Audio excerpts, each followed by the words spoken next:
ವೀಕ್ಷಕರೇ, JTV news ಸುದ್ದಿಗಳಿಗೆ ಸ್ವಾಗತ. ನಿನ್ನೆಯ ಪತ್ರಿಕಾಗೋಷ್ಠಿಯಲ್ಲಿ ಕರ್ನಾಟಕ ಮುಖ್ಯಮಂತ್ರಿ ಡಿಕೆ ಶಿವಕುಮಾರ್ ಮತ್ತು ಉಪಮುಖ್ಯಮಂತ್ರಿ ಜಿ ಪರಮೇಶ್ವರ ಅವರು ಕಾವೇರಿ ನೀರಿನ ವಿವಾದ ಕುರಿತು ನಡೆದ ಸರ್ವಪಕ್ಷ ಸಭೆಯ ನಂತರ ಬೆಂಗಳೂರಿನಲ್ಲಿ ಮಾಧ್ಯಮಗಳನ್ನು ಉದ್ದೇಶಿಸಿ ಮಾತನಾಡಿದರು. ರಾಜ್ಯದ ಕೃಷಿ ಮತ್ತು ಕುಡಿಯುವ ನೀರಿನ ಹಿತಾಸಕ್ತಿಗಳನ್ನು ರಕ್ಷಿಸಲು ಅವರು ಏಕೀಕೃತ ರಾಜಕೀಯ ನಿಲುವನ್ನು ಘೋಷಿಸಿದರು ಮತ್ತು ಆಗಸ್ಟ್ 13ರಂದು ಯೋಜಿಸಲಾದ ರಾಜ್ಯವ್ಯಾಪ್ತಿ ಬಂದ್ ಅನ್ನು ಹಿಂತೆಗೆದುಕೊಳ್ಳುವಂತೆ ಕನ್ನಡ ಪರ ಗುಂಪುಗಳನ್ನು ಒತ್ತಾಯಿಸಿದರು. ಸರ್ವಪಕ್ಷದ ಸಭೆಯನ್ನ ಕರೆದಿದ್ರು. ಆ ಸಭೆಯಲ್ಲಿ ಮಾಜಿ ಮುಖ್ಯಮಂತ್ರಿಗಳು, ಕೇಂದ್ರದ ಸಚಿವರುಗಳು, ಸಂಸದರು, ರಾಜ್ಯಸಭಾ ಮತ್ತು ಲೋಕಸಭಾ ಸದಸ್ಯರುಗಳು, ನಮ್ಮ ಸಂಪುಟದ ಗೌರವಾನ್ವಿತ ಸಚಿವರುಗಳು ಮತ್ತು ಶಾಸಕರುಗಳು, ಅನೇಕ ಶಾಸಕರುಗಳು ಕೂಡ ಭಾಗವಹಿಸಿದ್ರು. ಸಂಬಂಧಪಟ್ಟ ಅಧಿಕಾರಿಗಳು ಕೂಡ ಈ ಸಭೆಯಲ್ಲಿ ಭಾಗವಹಿಸಿದ್ರು. ಬಹಳ ವಿಸ್ತೃತವಾಗಿ ಇವತ್ತಿನ ಪರಿಸ್ಥಿತಿಯ ಬಗ್ಗೆ ಚರ್ಚೆಯನ್ನ ಮಾಡಿದ್ದಾರೆ. ಅನೇಕ ಸಲಹೆ ಸೂಚನೆಗಳು ಮಾಜಿ ಮುಖ್ಯಮಂತ್ರಿಗಳು ಮತ್ತು ಸಚಿವರುಗಳು, ಸಂಸದರು ಎಲ್ಲರೂ ಕೂಡ ಕೊಟ್ಟಿದ್ದಾರೆ. ಹಾಗಾಗಿ ಇವತ್ತು ಇದರ ಸಾರಾಂಶವನ್ನ, ಇಲ್ಲಿ ನಡೆದಂತ ಚರ್ಚೆಯ ಬಗ್ಗೆ ಏನು ಸಲಹೆ ಸೂಚನೆಗಳು ಬಂತು, ಅಂತಿಮವಾಗಿ ಏನೆಲ್ಲ ತೀರ್ಮಾನಗಳಾಗಿದೆ ಅದರ ಬಗ್ಗೆ ಮಾನ್ಯ ಮುಖ್ಯಮಂತ್ರಿಗಳು ನಮ್ಮನ್ನ ಉದ್ದೇಶಿಸಿ ಈಗ ದೆಹಲಿಯಲ್ಲಿ ನಮ್ಮ ಎಲ್ಲ ಸಮಸ್ಯೆಗೆ ಪ್ರತಿನಿಧಿಸ್ತಾ ಇರ್ತಕ್ಕಂಥ ತಜ್ಞರಂತ ಜಯಚಂದ್ರ ಅವರೇ,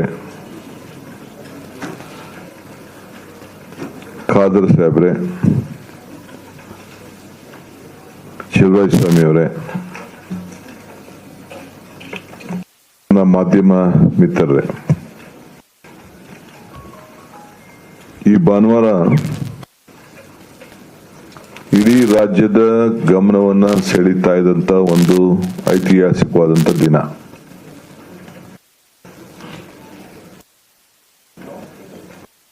ಅವು ಕೂಡ ಬಹಳ ಕಾತರದಿಂದ ಏನು ತೀರ್ಮಾನ ಆಗ್ತದೆ ಈ ರಾಜ್ಯದಲ್ಲಿ ಅಂತೇಳಿ ನಾನು ಈ ರಾಜ್ಯದಲ್ಲಿ ಮುಖ್ಯಮಂತ್ರಿಯಾಗಿ 2 ತಿಂಗಳ ಹಿಂದೆ ಜವಾಬ್ದಾರಿಯನ್ನ ತೆಗೆದುಕೊಂಡಿದ್ದೇನೆ. ಮುಖ್ಯಮಂತ್ರಿ ಜೊತೆಗೆ ನಾನು ಒಬ್ಬ ಕೂಡ ಕಾವೇರಿ ಕಣಿವೆಯಲ್ಲಿ ಹುಟ್ಟಿ ಬೆಳೆದು ನಾನು ಕೂಡ ಒಬ್ಬ ರೈತನ ಮಗನಾಗಿ ಪಾರ್ಷಲ್ ಕೂಡ ಕೆಲಸವನ್ನು ಕೂಡ ಕಾವೇರಿ ವಿಚಾರದಲ್ಲಿ ರಾಜ್ಯದ ಜನರ ಹಾಗೂ ರೈತರ ರಕ್ಷಣೆಗೆ ನಾನು ಮತ್ತು ನಮ್ಮ ಸರ್ಕಾರ ಎರಡು ಆಗಿದೆ. ಯಾರಿಗೂ ಕೂಡ ಈ ರಾಜ್ಯದ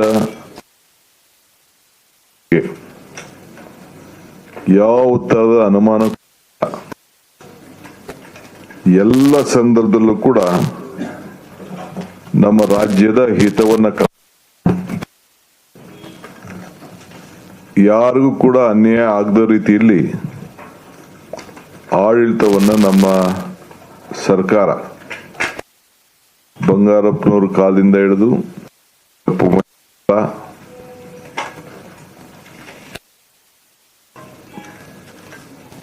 ಧರ್ಮಸಿಂಗ್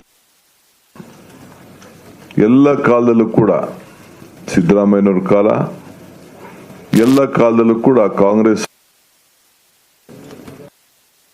ಮಾಡಿಕೊಂಡು ಎಸ್.ಎಂ. ಕೃಷ್ಣ ಅವ್ರ ಕಾಲದಲ್ಲಿ ಬಂದಿದ್ದೇವೆ. ವಿರೋಧ ಪಕ್ಷದ ಬಿಜೆಪಿ ಇದ್ದಾಗಿರ್ಬೋದು, ದಳ ಇದ್ದಾಗಿರ್ಬೋದು, ಅವರು ಕೂಡ ಅವ್ರದೇ ಆದಂತಹ ಪ್ರಯತ್ನವನ್ನು ಕೂಡ ಅವರು ಮಾಡಿಕೊಂಡು ಬಂದಿದ್ದಾರೆ. ಮಳೆ ಬರದೆ ಇಡೀ ರಾಜ್ಯದಲ್ಲಿ ಇನ್ನ ನಾವು ಬರಗಾಲದ ಛಾಯೆಯನ್ನ ನೋಡ್ತಾ ಇದ್ದೇವೆ. ಇನ್ನು ನಮಗೆ 35% ಮಳೆ ಮಾತ್ರ ರಾಜ್ಯದಲ್ಲಿ ಬಂದಿದೆ. ಇನ್ನು ನಾವು ರೈತರಿಗೆ ಮನವಿ ಮಾಡಿದ್ದೇವೆ,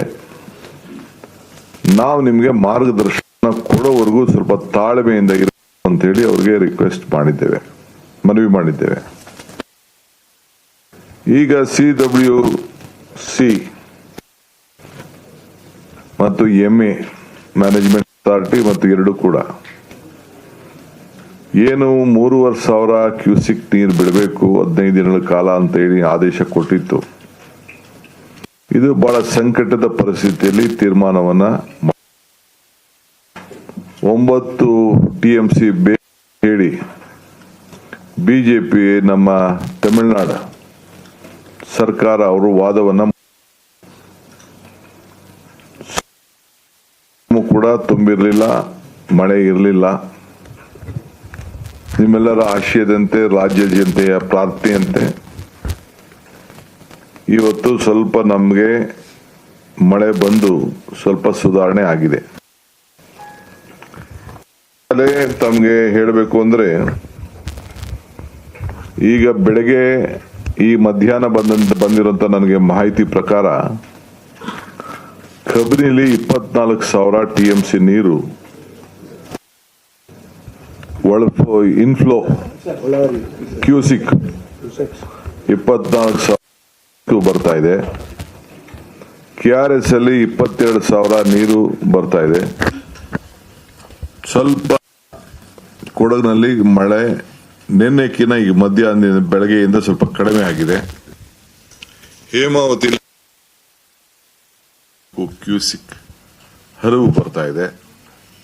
ಆರಂಗಿಲಿ 10,430 ಕ್ಯೂಸಿಕ್ ನೀರು ಅಲ್ಲಿ ಬರ್ತಾ ಇದೆ.